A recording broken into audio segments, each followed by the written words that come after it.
The ESPN or ABC announcer was screaming, "Do you believe now?" It took you 3 overtimes to win a game you were favored by 21. And so no, I do not believe now. This is the Rivalry Podcast. Jace, JP, your garbage-free college football podcast focused on the Ohio State-Michigan football rivalry. At RivalPod across social media, and RivalPod.com is the hub for photos, articles, and to listen. If you're not on YouTube right now, you can jump on there too. Again, that's at RivalPod.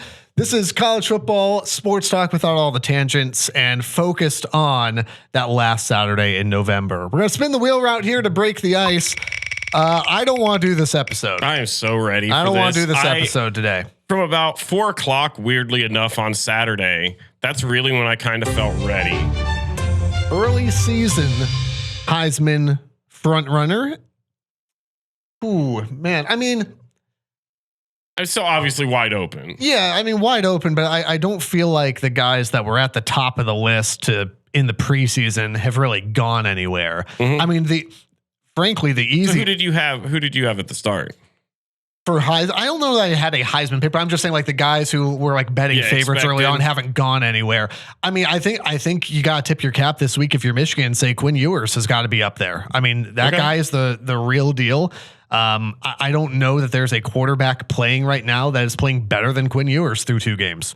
I just don't think that there is. So I'll go Quinn Ewers right now. I think there is a quarterback that's playing better. Hold on. Okay, you've got a quarterback that's playing better. But I will say that quarterback hasn't necessarily played competition like Quinn Ewers did. I mean, Quinn Ewers had a great game. Yeah. We'll talk about it obviously later on. Are you thinking Jalen Milroe? Jackson Dart, Ole Miss. Okay.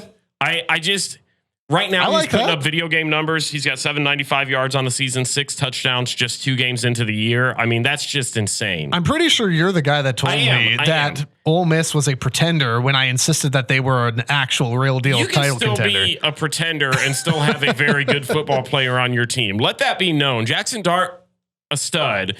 Do I still believe in Ole Miss? They might change my mind. Okay. But right now I'm still 50-50. I'm leaning more 50-50 than a pretender, but I do love Jackson Dart. His game is just so nice. And you've obviously still got guys like Jalen Milroe, Carson Beck, Dylan Gabriel. Week, here's the thing. Come on. He had 90-something yards and it was the fourth quarter. I think I fell asleep at some point late in the third quarter or mid third quarter, and it was a close game. And then I come back and they won by a ton. Mm-hmm. They won by a ton. So Alabama needs to stop scheduling USF. That's why really if you're a Crimson Tide fan. Wasn't that last year too? Yeah, last year was like 17-10. I feel like I remember us being at Michigan for a game. It was the Bowling Green week, and everyone around us is kind of looking like, Bowling what in Green, the world is first happening? Off in Penn State, wow. And then finally, just before we jump into, we'll jump into Ohio State here, but shout out to Northern Illinois. Okay. What a delight. What a cool moment. What a delight. What a cool moment. I had just gotten to the shoe. So I had just shown up. Because for perspective, we had split off this weekend. I was up in Ann Arbor. You were in Columbus. Yes. And so I listened to this game driving home while you were. I had just gotten into the shoe. I was down on the field taking some pictures. I actually remember the exact location I was at on the field. I was close to where Ohio State runs out of the tunnel. And they put the end of that game up on the huge Jumbotron, up on the big screen, so that people that were in attendance could see the end of the game. And the cheers, there weren't that many people in the stands yet. They were all kind of still filing their way in. But the cheers that went through the stadium when Northern Illinois blocked that kick. Amazing. Music to my ears. The only thing that I didn't care for, and I thought this in real time, and then I saw other folks mention this after, is I was listening to the NIU radio call of that second half driving back from Ann Arbor.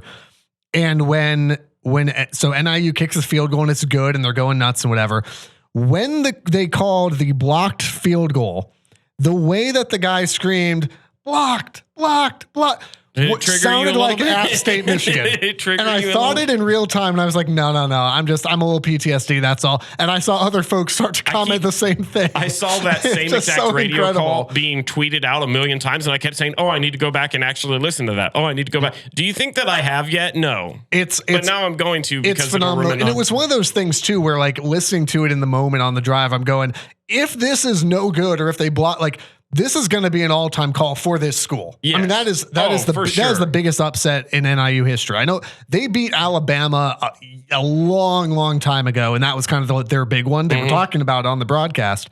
This is bigger. Yeah. At Notre Dame. And by the way, as an aside, what does that mean for Notre Dame and their playoff hopes? Because when they beat A&M, every single person said, well, Notre Dame has to be a playoff lock now because they're just not going to lose because they don't play anybody. Now you get into a situation, which is really interesting, where you may have, let's say they do win the rest. You may have an 11-1 Notre Dame team that does not make the playoff because of an ugly There's loss. nobody in this world that is scared of Notre Dame. No. I said it last year. I said it even in our very first episode this year. Notre Dame is a pretender. Correct. Freeman is a bad coach. I'll say it. I heard somebody actually. I don't know if I'd go that far. I forget if it was somebody on The Fan here in Columbus that was talking about this, but they were talking about elite coaches and they mentioned him among that. What has that man done to be considered an elite coach other than, yes, he is the head coach at a historical program? That doesn't make you automatically a good coach. You could come in and be a head coach at Ohio State or Michigan. That doesn't make you an elite level coach. You could go 1-3 against Michigan. That doesn't make you an elite level coach just because you're coaching Ohio State. Ryan Day is an elite coach. How dare you? Anyway, thank you, Notre Dame, for a little bit of a balm on a crushing Saturday for me. It doesn't heal all wounds, but boy, does it help a lot. Let's talk Ohio State, because you guys played another Division III school this Michigan. week. Which, by the way, I love that after 2 grueling games against MAC opponents, you guys earned a bye week. You guys got to get a little bit of rest this weekend. Got to rest up for the Thundering Herd of Marshall. Yeah, talk to me about Western Michigan, though. Yeah, Western Michigan came in, and I mean, honestly, what can you say about this game other than it was a perfect game all around? Yeah. You go out there. No notes if you're Ohio State. Yeah, Ohio State goes out there, 683 yards of offense, 12 different receivers caught a pass. By the end of the game, you were on your 3rd string quarterback transfer, Julian Sain, who then goes out and throws a touchdown. Your backup in Devin Brown and Julian Sain both go perfect. They go 7 of 7 combined. I mean, everything Ohio State wanted to do, they did. On defense, it was the first time that they have pitched a shutout in 5 years. Is it really? Going all the way back to 2019, it's the last time that they have pitched a shutout. The defense just swarmed. They held Western Michigan to under 100 yards total offense.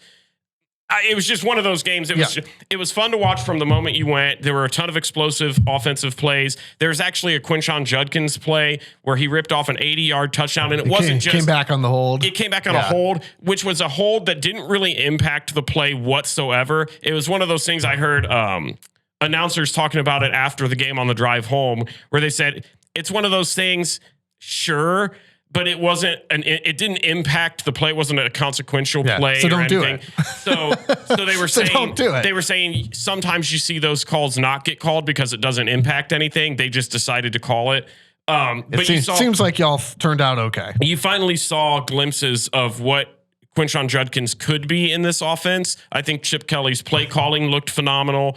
Will Howard, I thought last week, it was the first week, obviously, so he looked, I don't want to say shaky, but, and I wouldn't say that I was underwhelmed with his performance last week. It was just, all right, there it is. I can see why he's going to be better than McCord as a fit. And this was the game where I walked in and I thought, now I really see it. Jeremiah Smith came out there. He was a stud yet again. He honestly, had he not been underthrown on another pass, would have had another touchdown. Travion Henderson got involved. I mean, just all around, people were making plays. I don't know there's nothing else to say. When you have a team go out there and have 683 yards of offense and pitch a shutout, no notes. Let's do it again on the 21st when we play Marshall. Well, and the reality is you will, because it's Marshall. It's Marshall. Marshall beat Notre Dame last year, but it is Notre Dame. Yeah, and 2 completely different teams also. Yes. Here's the only thing that I'm going to caveat with is this is obviously a very good football team. Like there's no amount of homerness that can go, oh, well, maybe Ohio State's not that good. They're a good football team. Yeah. But I'm also not going to write some of these checks that I know a lot of Ohio State fans are writing right now. You have played not just 2 bad teams, but 2 of the worst teams in college football. And Marshall is going to be the 3rd. So until we actually see you play a team with any sort of pulse, okay, Michigan just played the number 2 team in the country. Jace. I do not want to hear anything. No. You don't get to talk about schedule. We'll talk about it. If your team is undefeated right now, you can talk and have the mic. No, but I'm not. I don't want to. I don't think that it would be fair to start writing checks just yet for this Ohio State team because there's nothing to compare it to. Akron is not going to give you any sort of competition. Western's not. Marshall's not. Until you start really getting into Big Ten play, with the exception of Michigan State, which we'll find out. I think it's early October they play Iowa. First weekend of October, correct. First weekend of October you play Iowa, which again, I'm not suggesting Iowa will threaten Ohio State. I'm just saying now we've got a team with a pulse to it. Now when Quinshon Judkins rips off an 80-yard run, it means something. Now when Will Howard is finding Jeremiah Smith downfield, it means something. Out Iowa 56-0. But I'm saying that the stat line doesn't make a difference to me because you're playing bottom-feeding NCAA teams. Yeah, I mean, yes and no. No, I'm telling you, it does not. You play whoever plays in front of you. You go out there and you showcase your talent. That's not what I'm saying. I'm not saying you don't play who's in front of you. I'm saying it's the same thing we said last week, right? Before his first snap on the field, Jeremiah Smith was the best wide receiver Ohio State's ever seen. That's the type of stuff that I go, stop writing these checks. Having watched Jeremiah Smith play. He has played. Having watched Jeremiah Smith in person. And Western Michigan are not known for their secondary. As a freshman. Brother, you and I could go run a route and score a touchdown on these teams. I am not saying Manchester. I am not saying I am not saying that he's better than Marvin Harrison Jr. But if I'm going off the film that I currently have, the sky's the limit. There's no doubt in my mind if he continues to progress, if he continues to play the way he has been playing, best Ohio State receiver in history. See, he's 2 games into 2 MAC opponents. And you're right. It could change. This is the reason. I'm going off of strict game film. What have I seen? Because if you're saying that, why is Ibuka had himself a game, but why is Ibuka not doing the exact same? It's the same. I mean, that's a guy that's projected to be a first-round talent. But there's number one, Emeka Ibuka is not a first-round talent. I think the last 3 years have shown you that. He was hurt. He was hurt last year. He's made of glass. You hush your mouth. You are reaching so hard. There were about 4 or 5 NFL scouts in front of me. And as I was walking in, there was a guy from the Patriots that was walking in. And the lady that was checking us in said, "Who are you here to see?" And he laughed and he said, "I'm here to see the freshman," is exactly how he said it. So you have guys that are NFL scouts that are coming in and they are straight up eyeballing this guy. And I think Dylan Davis, a guy that we see all the time at the press box. Dill. Yeah, great guy. He even tweeted and said, "I think it's officially time to start saying NFL teams are going to start saying we need to suck for Jeremiah Smith because." Well, Dylan Davis drank the Jeremiah Smith Kool-Aid before the snap. And I am right there with him. Pass the cup. And again, this is not me saying that he's not a phenomenal athlete. He is. I'm saying you have to account for the competition that you're playing. And so there's a difference between saying, man, this kid has a ton of talent. We want to keep an eye on him. And saying, this is the greatest receiver to ever walk through these doors. There's a jump there. And I'm saying, stop making that jump. I think you're allowed to buy into the hype. The dude is legit. Dude is making plays as a freshman out there. And sky's the limit. Dude is a baller. Ohio State does not play a game this week, which really they didn't play a game this past week. I mean, if that's what they were out there and threw a football at times.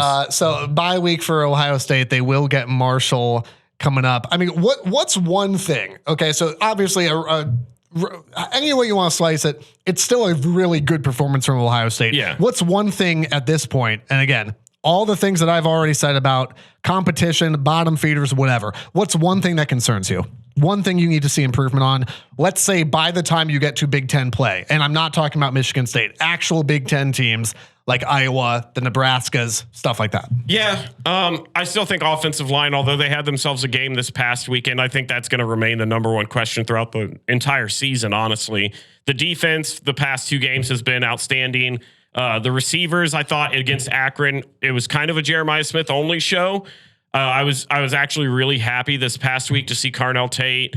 Brandon Ennis actually was the second leading receiver, I believe, or it might have been Ibuka. Ibuka might have been number 2, but all the receivers were getting touches. Ibuka had himself a nice game. The running back duo honestly had a great game to combined. I think I'd like to see a little bit more consistency from the offensive line. I'd like to see Ibuka making a little bit more of an impact. I know he's coming off an injury from last season. And then I think I want to see, I don't even know if I want to say that I need to see more from Travion Henderson, but you saw a lot more Quinshon Judkins this past game. Henderson was still excellent. I don't know. I think I'm just going to narrow it down to offensive line. Yeah. The other ones are me reaching for another reason. The offensive line is going to be the biggest thing. And then I think Will Howard so far has shown me that he's been the good guy to go to. Yeah. I just have to see it in a big game. And really that's kind of where I'm trying to drive to is I want to see this Ohio. If I'm trying to analyze, not is Ohio State good, but how good are they? Yeah, it's the same. You're not going to learn. And again, whether that's on a team level, whether that's Will Howard, Jeremiah Smith, Quinshon Judkins, these are all good players and good teams. Yeah. But how good are they? You saw the you argument. have no idea yet. You saw the argument again, and you're probably going to hear it all season long because McCord went out there against Georgia Tech, who's number 23 in the nation, and he had himself a heck of a ball game. And so now you see all these Syracuse people, all these Ohio State guys. Even when Will Howard has a good game, they're going, yeah, but did you see what McCord did down the road? And if that's the argument you're still making, you don't know ball. It's just it's an apples to oranges comparison. I like how you did that. See, that was intentional. Don't let him. Yeah, fool you. absolutely. Well, yeah, exactly right. Because Syracuse plays a completely different conference Georgia schedule. Tech Everything. Georgia Tech was ranked, but it's Georgia Tech. It's Georgia Tech. Georgia Tech's ranked because Florida State was way too hyped in the offseason. Mm-hmm. That's it. Now, Kyle McCord looks really good, but again, you cannot take that, lift his performance at Syracuse and drop it into Ohio State. We've seen the movie. Here's something we can both agree on. We've seen the Kyle McCord movie. And we don't need to see a sequel. And I don't think anybody's trying to say Kyle McCord is a bad quarterback. I think they're saying he's not the right fit for Ohio State. I'm saying he's not a great quarterback. He is last year it was, hey, Kyle McCord is firmly fine. And this guy over here said, I'd rather have him than JJ McCarthy. Still would. Well, you wouldn't. Still would. Is it because of the injury? It's because he no longer has an ACL or whatever it is. Hey, we want to say a big thanks to our friends at Elevated Integrity Construction for sponsoring this podcast. Maybe you feel a little bit like Dabo Sweeney and Clemson, like you know what you're doing is not working and you really need to transfer in. You get that? Transfer in a little bit of help. Our friends at Elevated Integrity Construction are the portal to a successful project. Aaron and his team, they've been doing this a long time. You will be wowed at the finished product. Great communication, open, honest. You've got a home, church, or business build. Go with the folks with integrity in their name. ElevatedIntegrity.com. Aaron, we're grateful for you. And a big change this year as well for the podcast. We are part of the Varsity Network. You can download the Varsity Network app. Varsity Network is powered by Learfield and a must-have for every college football fan. The app, by the way, free to download in the App Store and Google Play Store. You can enjoy live college football games and podcasts just like this one. You can even search for your favorite team or search for the Rivalry Podcast in the Varsity Network app. And finally, you can support the Rivalry Podcast with exclusive merch. I've got my shirt on today. If you're watching on YouTube, you can go see that for yourself at rivalpod.com. Just click on support. I know we're just about to order another batch, but again, these keep selling out. So like the pre-orders keep rolling in. So go get yours. These are fantastic. We've also got blog articles up there each week, YouTube versions of the episode, chance to support the podcast, and some pictures more from the games, all sorts of stuff. Some beautiful shots that you got at the shoe from Western Michigan this past weekend. We've got games from last year as well.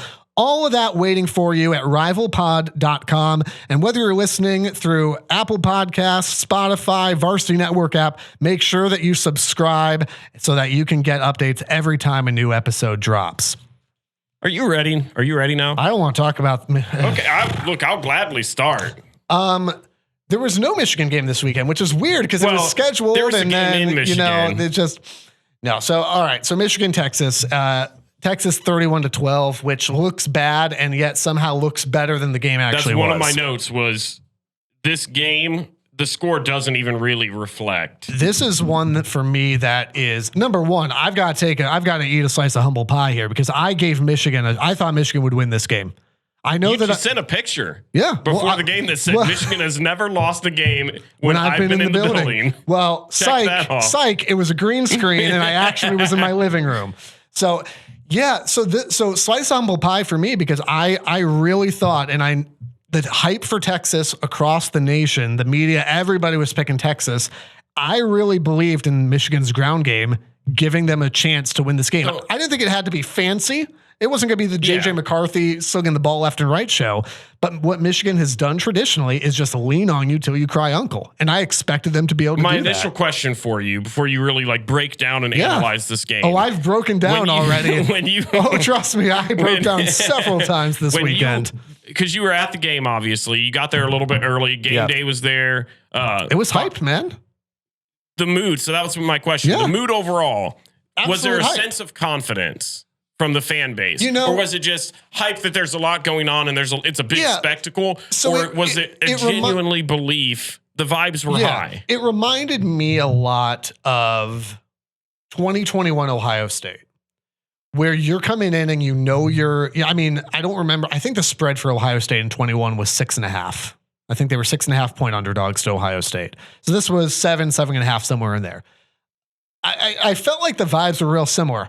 Big game, you're an underdog, you're at home, all this stuff. Mm-hmm. And so there's kind of there's that hype, there's that nervous energy, but also there's that hype of we know it'd be an upset, but we think we can actually pull this thing off. Yeah.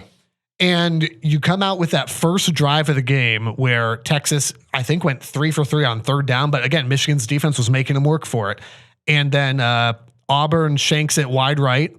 And that you could feel the crowds kind of start to get riled up going, that's exactly what you needed. Mm-hmm. Texas just took 6-7 minutes off the clock and got no points out of it.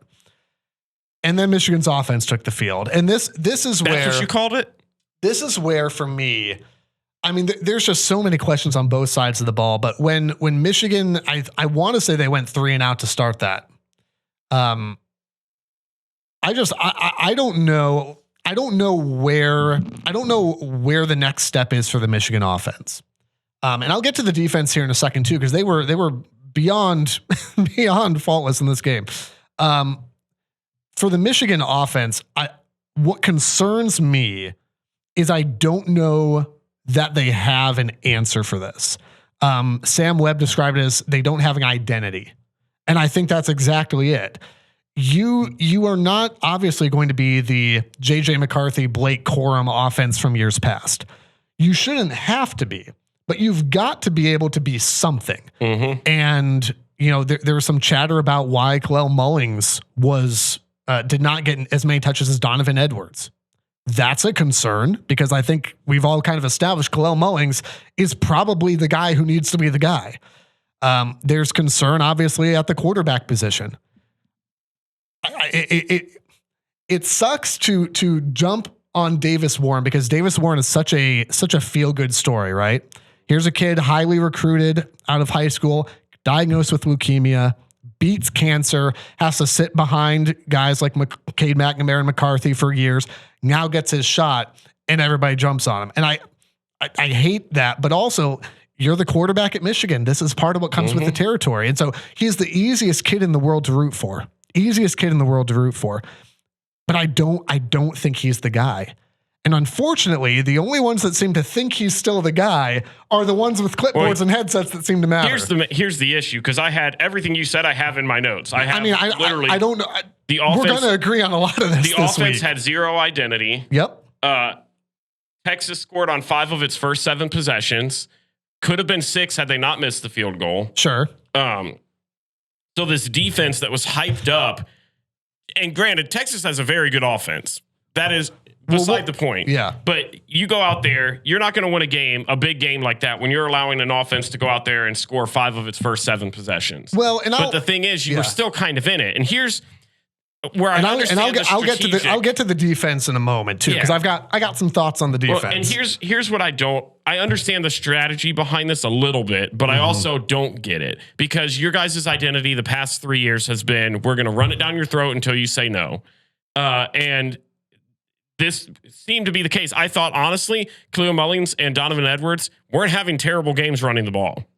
They didn't get the touches that they needed to really showcase it. Donovan Edwards, I think, had 8 touches. Yeah. Khalil had 6. Well, and a lot of that too comes down to you went down so behind. You went down so early. You're playing from behind, but they started. I mean, they were down 14-3, and still, it was just one of those things. I felt like you went away from your identity, which has always been we're going to ground and pound, and that's going to be the go-to on offense. And then once you got behind a score, you completely went away from it, and it became we're going to let Davis Warren get us back in this. And I don't think anybody in that stadium ever thought that he was a guy that was going to be the person to win big games. What's baffling is even after his poor play, and I think you and we've talked about this numerous times now, at the spring game that we were able to go, that's the only time I've seen Michigan in person this year. We understood why Alex Orji was, at the time, I think we both were going to say QB1. We could see it because of what he brought to the offense from a running standpoint. Well, and then you see what we thought Davis Warren actually had a really good game. He threw the ball well. We thought he was going to make it interesting. We didn't think that it was a competition. Yeah. And now you're seeing Davis Warren go out there and be the clear starter, and Alex Orji doesn't even really seem to be a part of the game plan. And here's my big thing. Like, Alex Orji got in for 2 plays, both third downs, nothing. Both quarterback power. I mean, just you are telling every single person in that stadium, we're going to run the ball with Alex. Mm-hmm. That does him no favors. That does Davis no favors. My big thing is going to be, and again, as far as you can tell, right, Davis Warren's going to be the guy. Okay. There's a side note on that I'll get to here in a second, but what I can't for the life of me understand is if you don't trust Davis Warren to throw the ball downfield. Mm-hmm. Now, Grant, you can say, well, he did a few times. Sure, late in the game, he had some success doing it. But if you watch the game, they clearly don't trust him to take shots down the field. It's a lot of dink and dunk short stuff. Mm-hmm. Okay. If they don't trust him to throw the ball down the field, and I frankly don't know that they should. Okay. A lot of poor decisions from Davis. Then the knock on Alex Orji has been, well, he can run. Yeah. But he can't throw super well. I've got really bad news about Davis Warren. He can't throw the ball super well. So even if Davis is technically a better passer, if you don't trust Davis Warren to throw the ball with any sort of significance, why would you not bring Orji in and at least threaten in the run game? Because now you've got a guy who's backing up, Davis Warren is not a run game threat, and you really don't trust him to do much of significance throwing the ball. Why would you not bring Alex Orji in, let him threaten in the run, because we've seen what he can do when he gets going. And if you're just going to dink and dunk the ball off anyway, let him do that. At least give yourself an opportunity, because listen, full credit to Texas. This is the number 2 team in the country. Mm-hmm. Okay. That also does Michigan no favors, by the way. Texas is way better than people thought they were. Michigan's also way worse than people thought they were. Not worse than I thought they were. You don't count. I absolutely count. But you've still got a massive schedule slate coming up. Well, you're going to have a top 10, fringe top 10 right now, but you'll have a top 10 USC in a week. You're going to have number 3 Ohio State. You've got top 10 USC, Ohio State, and Oregon, all still on that schedule. By the way, you still have to go to Washington. You've got an Illinois team who's hanging around the top 25 as well. And you've got a rivalry game in Michigan State. And I know Michigan State is not worth salt, but I'm saying you've still got a schedule to play. Mm-hmm. Does Davis Warren trotting out there as your starter give you confidence? The answer is no. And here's the Alex Orji. Does that give you? It gives me more confidence, because I gives you some excitement to maybe that there's going to be something different. New. If you have to drop back and if you have to call an RPO every single stinking play, where it's Alex Orji and the options are either I hand to Kalel Mullings or Dono, I keep it, or I dink and dunk it. Every single play, do it. Whatever the play call is right now with Davis is not working. I at least go, you know what? We might have a shot with an athlete like Alex Orji out there. Mm-hmm. I do not feel confident with Davis Warren. And again, easiest kid in the world to root for, and I hate saying it, but he's not the guy. And I don't know why we keep insisting he is. Yeah, and the bad thing is, I don't know if I think Alex Orji is either. If I'm looking at the depth chart, and I'm taking this as an Ohio State fan, I think this is very similar to last year. Although I think Kyle McCord is exponentially better than I think you guys would kill to have Kyle McCord on your team right now. I think, he'd be an upgrade over where we're at, man. But I think it's the same in the sense of the gap between who your starter is and who the coaching staff believes the backup is. You're saying like the Alex Orji, Devin Brown like type thing? I think, and I've said it for years, and I'll still stand by it. I think Devin Brown's a terrible quarterback. He's probably a super nice guy. Alex Orji is a much better quarterback than Devin Brown, but I get your point. But I'm saying to the point of, you're not seeing in a game where they struggled and Alex Orji's only seen the field for 2 plays. Both of them telegraphed runs. Tells me a lot about what they think of him in terms of where he's at on the depth chart. And because I think if it was really a 50-50 when Davis Warren was out there throwing interceptions and wasn't moving the ball, you'd have seen a switch. And so I'm looking at that the same way that I'm looking at Ohio State's quarterback room and in the bowl game last year. And I think had Kyle McCord played against Missouri, who knows what would have happened? It would have been a more competitive game. But the second that we saw Devin Brown and Lincoln Kienholz go out there, this offense is going to be a dud, and it was. But if you're Michigan, though, you've got to give me something. And again, I also understand. And every Michigan beat has said the same thing. I get it. Basically, you flipped over 10 offensive starters. I get that. You've got new head coach, new offensive coordinator, new defensive coordinator, J.J. McCarthy, Blake Corum, Cornelius Johnson, Roman Wilson, A.J. Barner, Trente Jones, Drake Nugent, Zach Zinter, Trevor Keegan. I get it. Yes, you got to play Texas in week 2. Not doing you any favors with that type of flip. And yet, you still have got to be able to look like a competent football team. And that's what I was going to say. You didn't even have to... Michigan didn't even have to win this game. No. But to look like that is deeply concerning to me. There's a difference, like you said, losing all those guys. If you look at top tier programs that Michigan is, you reload. Defending national champions. You reload. You don't go out there, and that's not to say, to your point, that's not saying you have to go out there and beat teams like this. Now you can't go out there and get absolutely waxed like that. Especially at home. I mean, the gap between who you guys had and who you were last year to this year is such a universally different team. Well, and you knew that it was going to be like I think for sure everyone knew there was going to be a drop off. And by the way, if there is anyone who mutters the words Connor Stallions, you have no idea how to play football. You know nothing about football. Here's what I think has made the biggest difference for you guys as far as your offense. The 10 names and the 3 coaches I just mentioned, that's why you have a drop off. Period. For sure. I think losing Jesse Mentor, I think losing Harbaugh, obviously. Losing the players is a no-brainer. But frankly, Ben Herbert as the strength and conditioning coach got brought up, and I went, because have you seen Michigan try to tackle? It just looks bad. But here's where I think the biggest drop-off is you guys were going to rely a lot on Donovan Edwards and on Khalil Mullings. And I don't think either of them have really done. I mean, Khalil Mullings has been better, but I don't think either of them have really come out and done a whole lot to help your offense. To your point, I think that so many things went poorly for Michigan on Saturday that playing from behind, absolutely, you're right, absolutely affected. 6 snaps for Khalil Mullings cannot happen. It just can't. No, and again, I'll shout out I'll shout out the boys at MGO Blog for mentioning that in their own podcast. That can't happen. You can't have Khalil Mullings and Donovan Edwards, the best player on your offense, and Donovan, and supposedly best player in Donovan Edwards, cannot leave a game of that magnitude with 8 carries. Correct. Inexcusable. Well, and I mentioned this on Twitter at Rival Pod during the game when your best offensive player, who's going to be Colston Loveland, who is a Mackey Award watch list. I probably going to win it. You got to have a quarterback who gets you the ball, though. But even when he had the ball, I mean, he had a good game against Fresno. He also had a key drop. It's like that happens. I get it. Shake it off. Move on.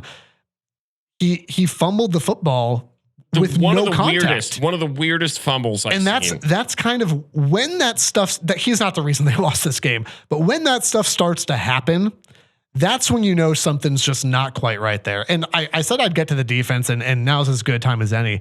Michigan's defense, it's not the same concern I have about the offense. Okay. No, the offense there. The offense, there's a talent gap on offense, and I don't know how to fix that. At least on the defense, I can go, there are some dogs out there. Mm-hmm. They did not play well against Texas. Some of that, you've got to give credit to Texas's offense. Some of that you also have to give credit to Texas's defense, who made Michigan's offense inept. They looked gassed. They had very little rest. They also just did not play well. I mean, Texas called saw everybody and their mom singing the praises of Sark for calling that game. Phenomenal game call. Phenomenal game call. There's talent there at least that can fix some of this, but you don't have time to really ramp up to that, right? You've got USC coming in a couple weeks. You've got the schedule we talked about. There's got to be some ownership here from the defense to go, we can't rely on the performance of the last handful of years. Michigan's had an elite defense for years. I still think this is a very good defense. That's not an elite defense. I thought it was heading into the Texas game. An elite defense, again, you're not going to shut down Texas's offense, but you've got to make them work a little harder for that. I get that the offense didn't do him any favors, but there's a lot of stuff that's got to be cleaned up on the defensive side of the ball. Just all around, at the end of the day, just a rough go for Michigan. What's the most frustrating for me is, how do you move forward? And the answer is, I don't know. You schedule somebody like Arkansas State for a feel-good game. That'll knock on all the wood in Columbus. That's going to help. Here's my last thought, and it's maybe a little bit of a prediction. I think Jaden Davis is the quarterback by the end of the year. I think if you guys go into the season, I think it's too early to do it yet. Although personally, I probably would. Yeah, because I think right now. Let me pause you for a half second, because I think that is an important point though. The season is not over. No. Michigan lost to a team that very well may win the national championship. The season's not over. But there's also a reality of what do you have coming and how are you preparing now, because you don't get ramp up, and that offense, you don't get the ramp up games. That offense isn't going to win you games. You got to figure it out now. Washington, USC, but yes, but say what you're saying about Jaden Davis. I just think that's important to the ledge is there. Back off the ledge a little bit. We're 2 games in. This is one of those things where I think continuing to it's so early, you don't want to sacrifice your season by putting an inexperienced guy, because it's not over. But also, to me, it feels like you are sacrificing your season if you continue to trot out Davis Warren into games. Davis Warren isn't going to beat you, USC.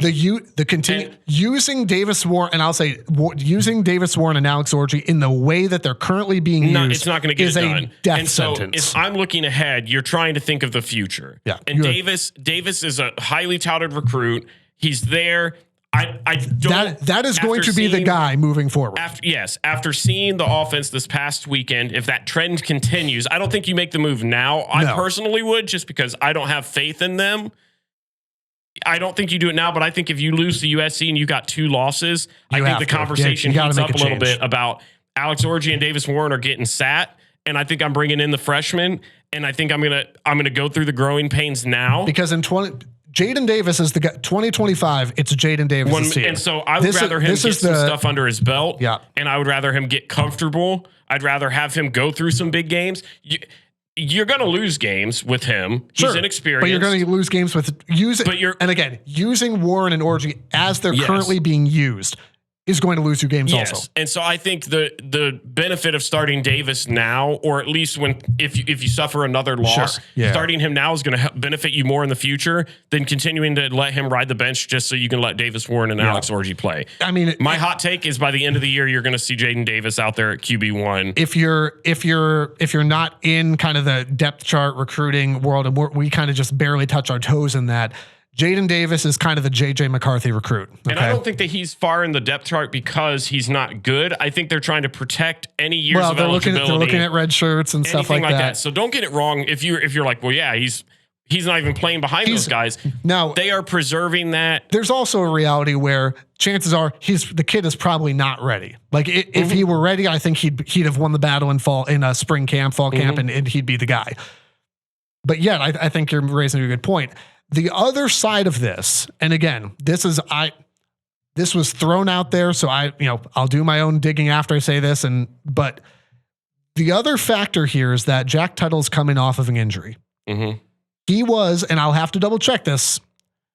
Rumor was he was listed as questionable, not out for the Texas game. Let's say that Jack Tuttle gets healthy. That now, awesome man.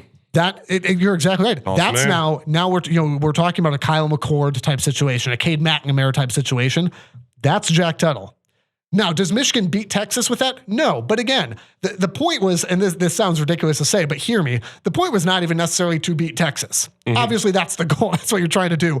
Michigan didn't need to beat Texas. You needed to prove to the world that you could still compete with the big boys. Correct. That's exactly it. Jack Tuttle would have helped you do that if he's healthy. Now, I'm throwing that out there just to say, we're talking about, hey, what if about Jaden Davis if things don't start shaping up?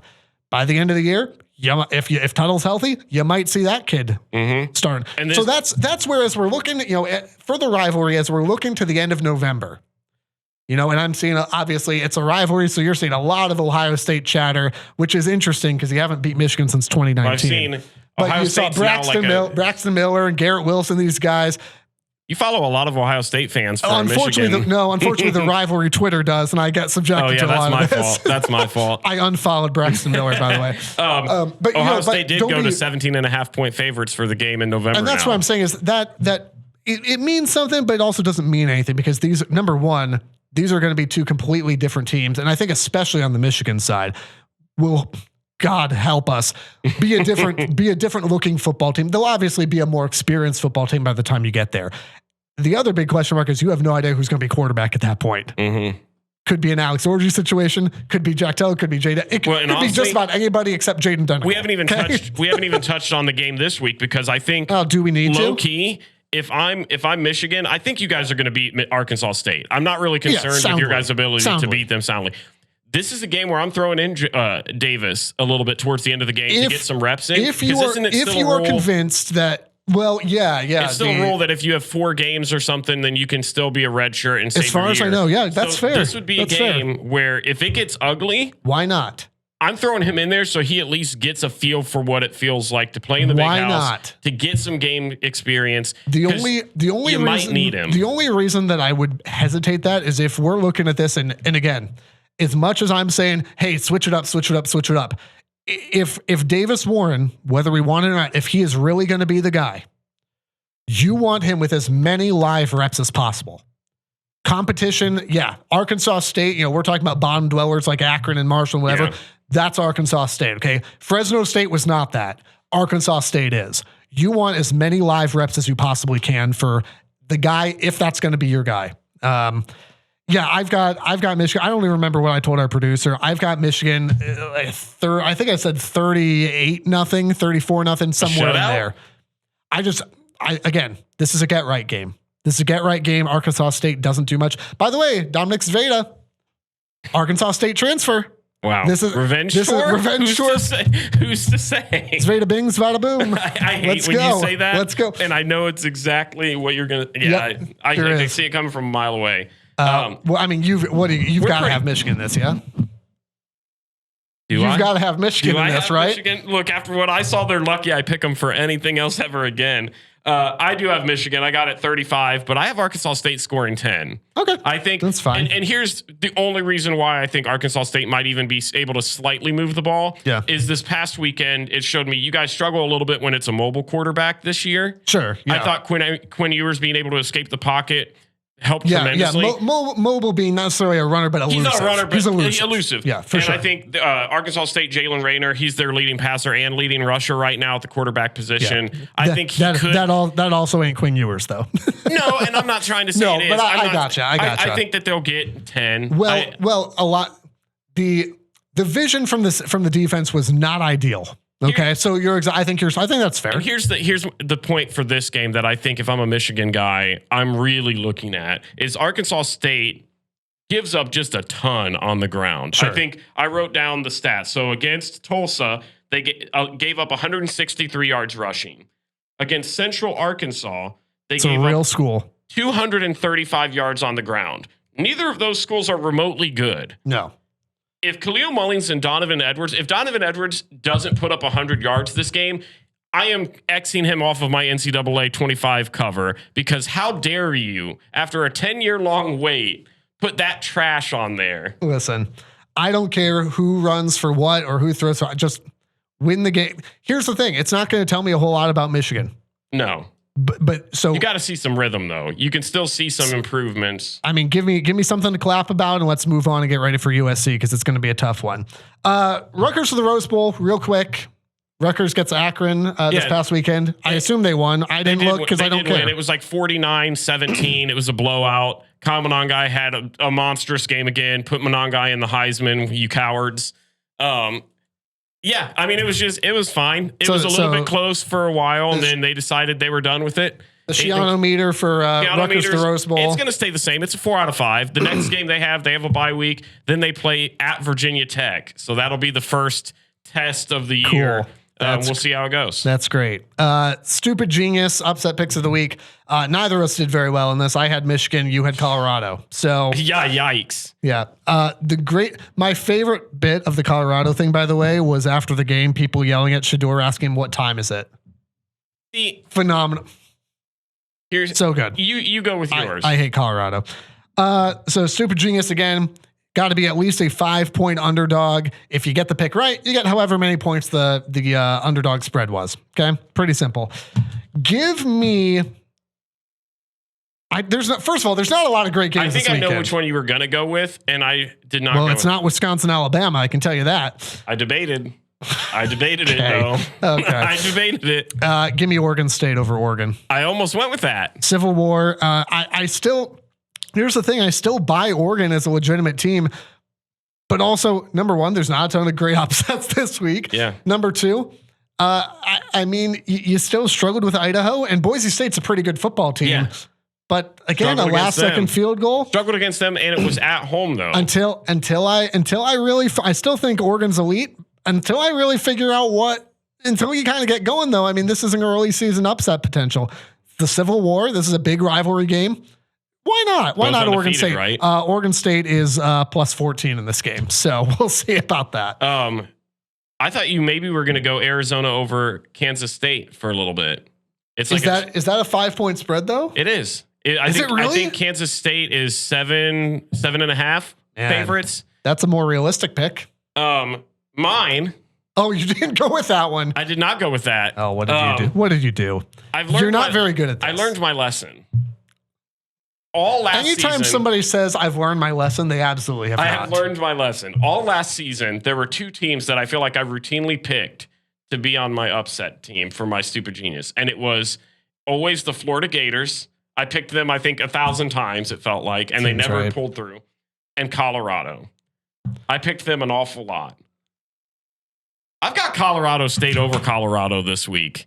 Okay. And if you've listened to the podcast before today, you would know I have stuck up for Colorado for a while. Yeah, I love Coach Prime. I could not be more opposite for you. I think Shedeur Sanders is a great quarterback. I think Travis Hunter is a great quarterback. That changed, or a great receiver and corner. That changed this weekend. And I think it's amazing when they're not playing an FCS team. What can happen? I don't think the team overall is good, but I really enjoy watching those players play. So you picked Colorado State, who got smacked by 50 by Texas. It was Texas. Could you imagine what Texas would do to this Colorado team? I would have to turn my TV off and throw it out a window. Playing in their theme music and dink around and discover, smashing the ground. Dink around and discover. Oh man, so I've got Colorado State over Colorado. Colorado right now 7.5-point favorites. That's it. Oh, that's it. So it still counts. Listen, I would love to see that. Here's where it fell off for me.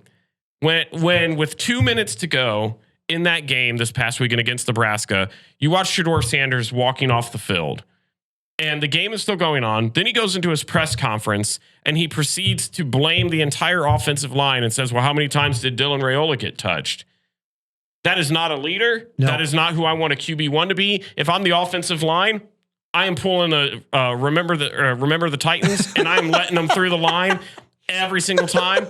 You can go ahead and scramble. I'm going to hurt your draft stock. I'm not blocking for trash after that. That is the least motivating thing I've ever seen. Last year, this was a close game in Colorado State. Well, last year, this was the game where we were coming back from Michigan. I remember this. Colorado was like 3 touchdown favorites, beat Colorado State in triple overtime or something. Mm-hmm. And the ESPN or ABC announcer was screaming, "Do you believe now?"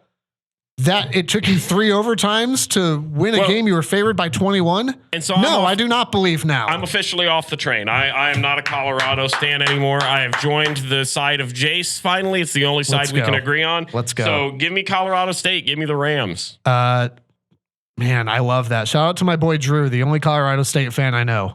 You know one? Yeah. Those exist? Yeah. You got 2 more, buddy. 2 more. Wow. Should be a fast, again, not great games this weekend, but it's college football. Okay? All of them are great. It's college football. Look, all of I them was are watching great. like Delaware State the other day. I just need it. Inject it into my veins. Be sure to subscribe to the podcast wherever you're listening right now. Rivalpod.com, the hub for all things the rivalry. RivalPod across social media. Thank you for listening. Thanks for subscribing. Thanks for supporting. Get yourself a cool shirt while you're at it. Rivalpod.com. Thanks for being here. Go Blue. Go Bucks. The Rivalry is a production of River Radio Ministries. Want live updates from the show? Follow us on Twitter and Instagram at RivalPod. To learn how to support the show, shop our merch, and read our blogs, visit RivalPod.com. Make sure to follow us wherever you're listening now for new episodes every Tuesday. And if you like what you're hearing, tell a friend so they can listen too.